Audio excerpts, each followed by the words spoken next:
What's up, golf fans? Welcome back to another episode of Fairways and Dreams. I'm your host, Jeff Hartman, and I love these Two-Man Scramble podcasts. In case you've never listened, maybe it's your first time chiming in.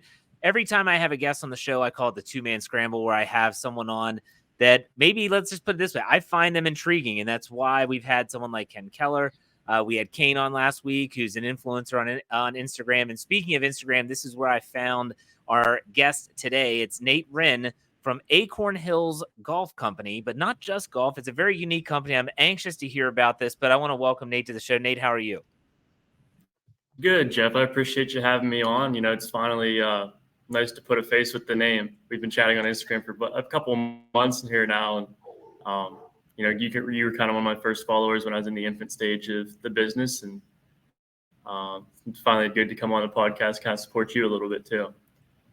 Yeah, absolutely. And so it's great to, like you said, put a name with a face and all that good stuff. And let's talk about your company first. So I have followed you all for a long time on Instagram, and I loved how it's unique. When you talk about golf apparel, and you don't just do golf apparel, you do other apparel as well. I want to make that very clear. There are a million options out there now when it comes to, independent golf companies, and everyone does it differently, but no one does it like you do. So let me ask you, in your opinion, what separates you from the pack? Because I think that's a very important question. Yeah, and I think you hit the nail on the head when you said kind of there's a million and one different clothing companies out there. I think the simple part people sometimes take for granted is anyone can kind of take a design and slap it on a sweatshirt or slap it on a t-shirt, and to me that takes kind of not too much skill.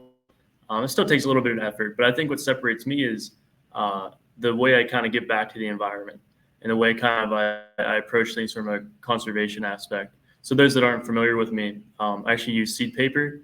I'm not sure if you know what seed paper, if you're familiar with seed paper, Jeff, but what seed paper is it's decomposable paper that has seeds sewn in them. And then, when you get, for example, when you buy my product, you get, instead of having like a cardboard or a plastic glossy like price tag that people cut off and throw away, they take that seed paper tag, they cut it off, and instead of throwing it away, they'll soak it in water and plant it in the ground.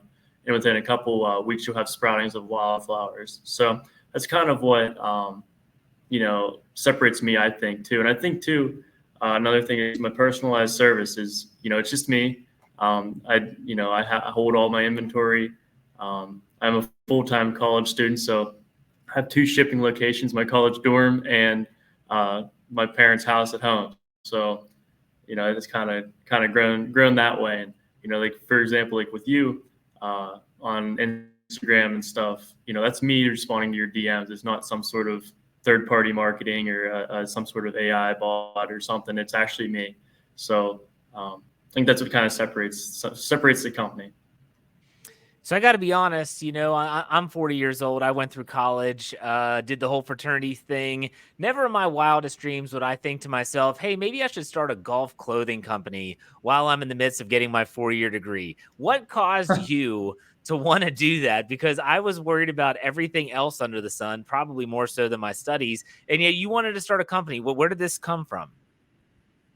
Yeah, and I'm from PA, Clearfield, PA, for all my PA listeners out there, but it's a very rural part, and not a lot of industry, so to speak, and a lot of the golf courses were munis and public golf courses. So the outdoors were a huge part of my life, whether it was biking or running outside or fishing or something like that. There was this whole other world besides golf for me.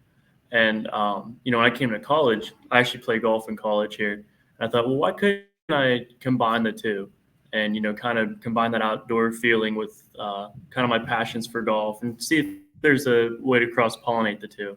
And obviously I'm not the first golf company to have a casual side, and vice versa, first casual company to have a golf side. But like I said, the way I approach things is kind of what separates me from my competition, I think. But I started it. I was a freshman. I thought, well, if I'm gonna fail, I'm gonna fail big. And I went ahead and launched everything. And I didn't start launching the site until my sophomore year. So it took about 6 to 8 months of actually research and development on my end to do it. So how much have you grown since you started it a few years ago? Like, do you have any tangible numbers or anything like that? For I don't need like profit margins, but do you Yeah. how has the success been so far? Well, this is actually our first year in business. Like I said, the research and development was 6 to 8 months, and that pushed us till my beginning of my sophomore year. And I didn't launch until January 1st of 2023 was my official products were live. I was available to ship them out and everything like that. And I started with a little bit of my I work 2 jobs here on campus, so I put a little bit of that money aside, and I started with that. And through that, I've been able to, quadruple the returns. And when I say returns, I don't mean profit for myself. This company is not paying for my college education by any means. Yeah. But when I say quadruple returns, I mean followers, I mean engagement, I mean, news segments. Because I don't know if you're familiar with it or not, but when I first went live, I got picked up by USA Today to do a news kind of article on me. And that actually got so much resharing and so much traction that the Weather Channel picked it up. And I went on the Weather Channel in April 12th, I think it was. But it was with in front of a couple million people. The viewer audience was estimated a couple million. So that was pretty cool. It was a pretty surreal moment that it all just like happened within months of each other.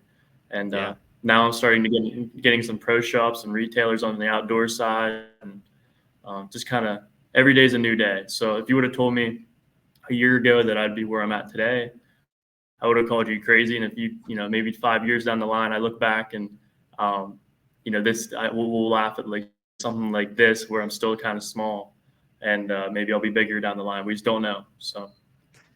Well, I know the answer to this because I have communicated with you. I'm getting ready to place an order for some people for the holidays. And I know that your stuff is good stuff. And you've told me like that in terms of your suppliers, the one thing, like I'm all about helping out the young company. I'd rather give the money to an upstart and to a local independent group, whatever. We also want to make sure we're getting really good stuff, whether it's, the golf shirt, the quarter zip, the long sleeve t-shirt. Speak to the quality of your products to anyone out there listening that might be wanting to Google Acorn Hills and place an order. Yeah, and I think that's where that's another differentiate. Kind of separates me from the competition. I'd say, for lack of a better term, is I use these suppliers all over the world. I have some domestically in the U.S. I have some overseas, wherever I can find things such as like recycled fabrics and biodegradable packaging and things like that. That these huge companies use, like FootJoy and Peter Millar and Rowback and these up and coming golf companies and already established golf companies like those guys. And I look at their pricing, and nothing against their pricing. Branding is great, but I'm providing the same product at half the cost. And I think that really kind of speaks to my messages. I'm not trying to gouge my customers. I'm not trying to kind of make this, some sort of fantasy product where only the wealthy can afford it. It's, if you want to make a difference, no matter how big or how small, my products can do that. It's fantastic. I do have to ask, this is a golf podcast. We got to talk some golf now. We got to talk about you as a player. Give us your background. You did say you play collegiately currently. Where do you go to school? Yeah. How's your game? What's it look like?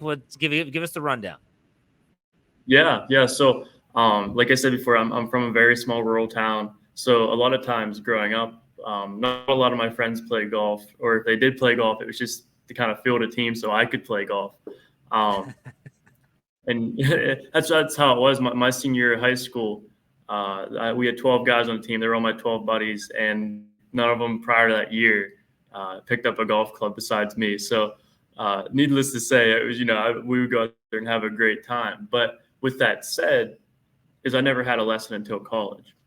So I was all self-taught, and I'm all a field player. So everything, you'll see people pound balls on the range for hours and hours. That's not me. I'll go out there from 20, 25 yards out on some sort of hole, hit little wedges and bump and runs and things like that. I'm all feel, and I can tell you where the ball's going without That split second between impact and the direction of the ball. But I think too, where I struggle a little bit collegiate wise, is I don't hit the ball real long. For driver wise, I'm maybe 250, 260 carry, if that. And while that competes recreationally, I'll go back in the summertime at my course.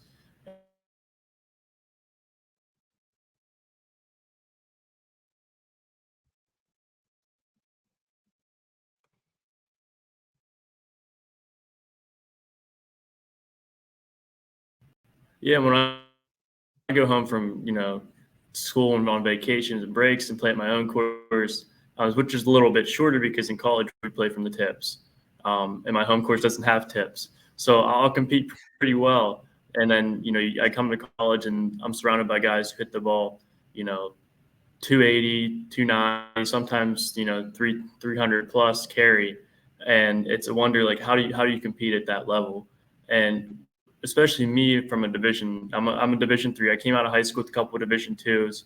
I thought, well, financially wise, division 3 is a better option. So I stuck with D3. And the question comes, how do I compete at this level, not hitting the ball along? And it really comes down to short game, that feel, like I said, the 20-yard pitches, the 25-yard, pitches, bump and runs, sand shots. Those sort of, when they say like short game, for me, it's really short game. And, to kind of validate that point is my freshman year of putting, we kept track of putts on our team. And I led our team, and I think I probably would have led pretty well in our conference. I averaged 22 putts per 18, which, wow. If you think about it, it's insane. Now, obviously, my putting numbers have – it's funny because now I hit the ball a little bit further, and my putting numbers go up too because now I don't put so much pressure on my short game. But freshman year me was, you put a putter in my hand, it was like vintage Tiger or something. It was crazy. But I think my game is a little bit of a older style type player. Your guys who are good ball strikers rather than hit the ball a mile. I think that's kind of my style. So you said that you hadn't had a lesson until you went to college. I find that intriguing because I've never been a guy that goes to gets lessons either. I went to one when I was really young, and the dude taught me nothing, and I was like, well, screw this. I'll figure it out on my own. So when you eventually got your first lesson as a collegiate golfer, was that difficult to take that instruction? Because you said, when I've played with a lot of players who are field players, just like you just labeled yourself, where if I'm 60 yards out, like, you might not even need to know it's 60 yards out. You're looking at the pin, you're looking at the hole, the lie, all that stuff. You're like, I know how to play this shot. You know how it's going to check and how the ball is going to respond. But was that lesson, was it difficult for you to take that lesson? And how did you implement that into your game? Oh, tremendously. It was essentially, it was a reverse learning curve for me, because a lot of times, people get these lessons and they get all this knowledge and they can apply it simply because, they've had lessons before. For me, it was, how do I take this information and not totally change my swing to where, I change what kind of got me there, and incorporate it into my game. And it was really tough. My freshman year, I came in, I was close to a couple over per 18, maybe like 74s to 77 range. And, I thought, okay, I'm going to get really good and probably get it down to 70 to 74 range. And sure enough, I got my first lesson and I went from 74 to 77 to 84 to 88. And it just kept climbing and climbing and climbing. And I was like, something's got to change here. And, at that point, it's like, okay, what do I ditch kind of from the lesson and what do I keep? And that's kind of been my whole college career, is bringing it back down from that freshman year. And I finally got it back down this year, to where this is probably my best year, ball striking wise, everything. So it takes time. It takes time. I feel like I was playing catch up to kids who had lessons all throughout junior golf. Yeah. You talked about the length of your game, and that is such a such a talking point now when people talk about stock numbers with clubs, and they talk about how the carry numbers and club head speed and all that stuff. And these numbers and the analytics are taking over in some realms of golf, not my realm, but in your realm. Yeah, absolutely. So what was the biggest change to help you gain some yardage? You said you got some distance back in your game. now your putting suffered, but what did you do Yeah. differently to add some of that yardage to your game? Well, to be honest, I was always kind of a tempo type swing, like tempo swing.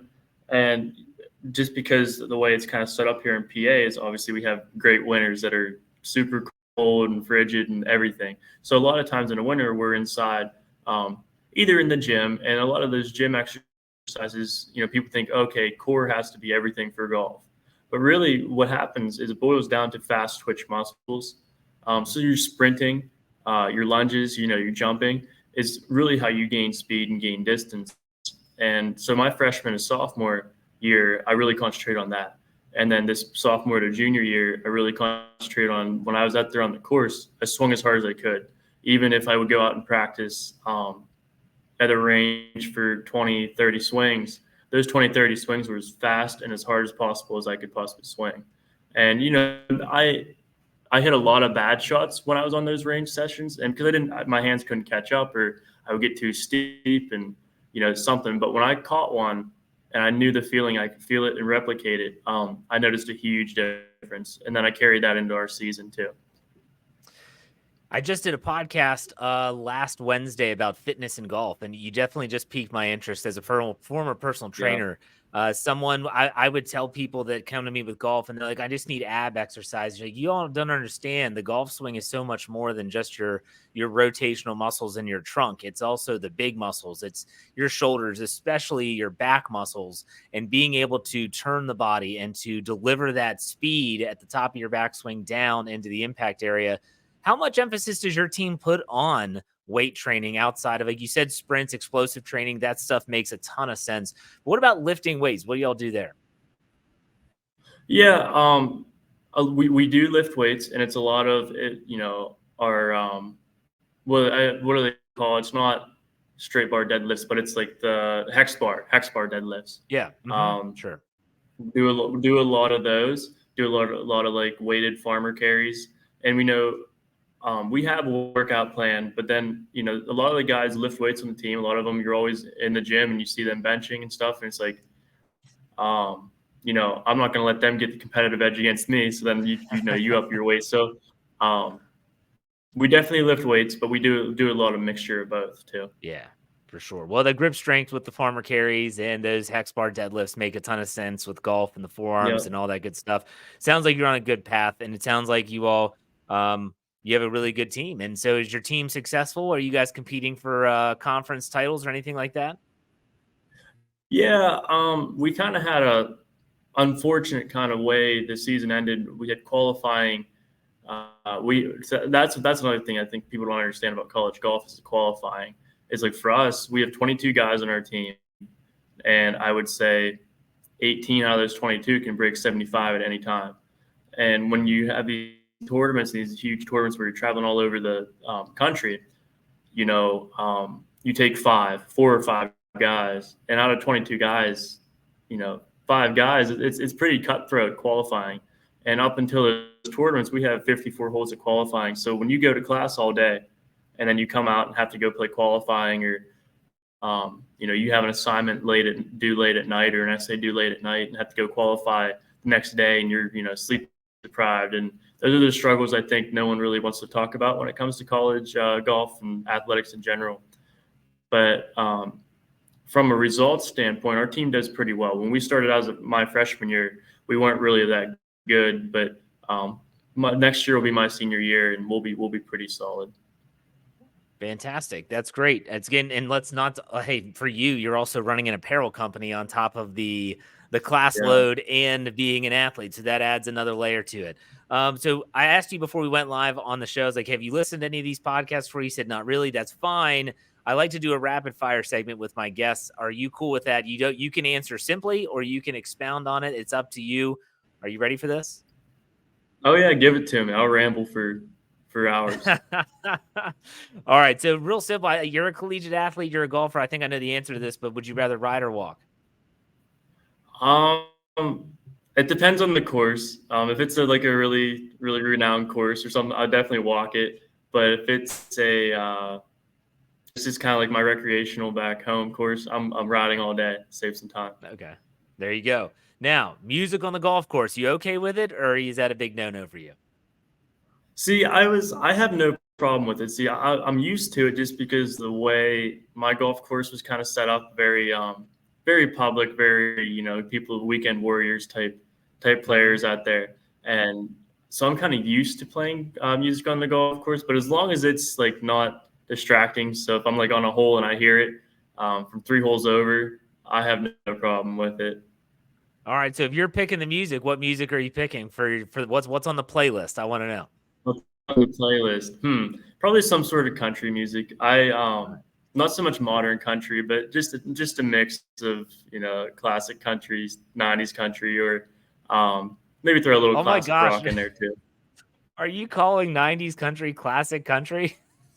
Classic? No, it's like 60s, 70s country's classic. Then Okay, so you're like, 90s is its own genre. okay, very good. Because I was like, 90s country, like that's not that old. Like, I mean, Toby Keith and all those guys, like that's whatever. No. I think like Waylon Jennings, Johnny Cash, like your Yeah. Merle Haggard, that's classic country. Yeah. That's I listen to all of it. When I'm not playing golf or running the company and stuff or doing anything here on campus, I play a lot of guitar. So that's a lot of what I play. Very good. So Very good. Awesome. That's awesome. Now, if you had to choose spring golf or fall golf, what's your favorite? I prefer fall golf, I think, but I like the weather kind of a spring where it's getting warmer, because fall golf, when we have qualifying and stuff early in the mornings on Saturday mornings and stuff, towards mid-October, it gets pretty chilly waking up in the morning, and especially when you take a 7-iron off the toe, that hurts. So all those definitely damn take leaves. spring. All those damn that's leaves it. too. Yeah. All right. What's your favorite team format if you had to choose one? For college or just in general? Just in general. So this is just recreational golf, maybe. Yeah. I think alternate shots is a good one that we play here a lot in college. A lot of our practices will be alternate shot. You get paired with a guy, so that can be pretty nerve wracking. So it's a good practice. I always call that format "screw your partner" is what I call that one. Okay. Yeah. There's different terminology than what I just said, but you know what I mean. Yeah. All right. Hey, what's in the bag? That's what I want to know. What kind of clubs are you using? Woods on down to wedges. Yeah. So I'll start with the driver. I used to swing an M2, and I swung it so much that it kind of dented. I don't want to say dented the face, but I hit it so much in the same spot so many times that it kind of weakened the face a little bit, gave that trampoline effect, and pretty soon it just went. So I got a Callaway. I got a Callaway Speed. I swing that TaylorMade Sim Woods, and then I have a Sim 2 hybrid. So for me, not hitting the ball too far, where guys might hit 4-irons, I have a 2 hybrid. It's a Sim 2 hybrid. So I love that thing. It goes for miles. Problem is you just can't get it to stop. Wedges, I have Mac Daddies, Callaway Mac Daddies. Irons, I have Mizuno's, JPX 919 Hot Metal Pros. So they're a little bit older, and I have a little bit of a softer shaft in them because in high school I swung them a lot, and they were the right shaft when I got fitted. But in college, I had the same shaft, but I'm able to shape them a little bit better with that softer weight to them. So for me, I like to hit draws. I like to hit fades. The only problem is I don't always hit it straight. But my putter is an Odyssey. It's a 7. It's like the Fang looking putter. Okay. I don't know if you know which one I'm talking about. I do. Yep. I do. Yeah. All right. Very good. Good stuff. Hey, next question. Will Tiger ever win again? I'm going to say no. Yes. I don't think so. No, I don't think. Hey, fair enough. I'm not a huge Tiger Woods fan, but I know a lot of people are, especially those that listen. Let's go to the next question. What's the worst rule in golf? There's a lot of them, but what's the worst one? Worst one. I'd probably say white stake. Not because like it's a bad rule itself. It's just I've done it so many times throughout my whole life playing golf where I just snap hook one OB and have to re-tee, and that's the worst feeling in the world. Okay. What's your favorite major on the PGA Tour? The Masters for sure. No doubt, the Masters. All right. I have yet to have a guest that says anything other than the Masters. So that's going to be intriguing as The we keep Masters. going. That's one of those questions. If you didn't golf, what sport would you play? It's funny you said it because in high school I played everything. Up until ninth grade, I played football, baseball, basketball, and ninth grade on, I just played golf. But I was always pretty decent at baseball, so I think that would have been my sport. All right. I love it. And what do you think is the best golf movie? Best golf movie. I mean, I don't know. I think growing up, I liked Happy Gilmore a lot just because it was funny. But yeah, I'd say Happy Gilmore is a classic. Anyone There like you go. golfer or non-golfer can watch that. Absolutely. I agree. Last one here. Do you have any superstitions on the golf course? And if you do, what are they? Superstitions. I don't. Well, no, yeah, I don't have any superstitions now. I never clean my putter. That's the thing. I'll never clean my putter. But that's the only superstition I have. I'll clean the grips of the putter, but never the face or anything like that. So Hey, there you go. I love it. I love it. All right, Nate, this has been a great show, great conversation. I've really enjoyed having you. Why don't you go ahead and take the time now to let the listeners know where they can find your products, your company website, and also where they can find you on social media? yeah, like I said, Jeff, I really appreciate you having me on. But for anyone out there listening, you can find me on Instagram. I'm at acorn.hills. And then on my website, I'm www.acornhillsco.com. Awesome. Love it. Absolutely love it. Maybe you'll be hearing more from Acorn Hills on the podcast in the future. We'll let you know about that. In the meantime, Nate, take it easy. Thanks for taking the time. I do appreciate it. Hey, thank you, Jeff. I had a blast.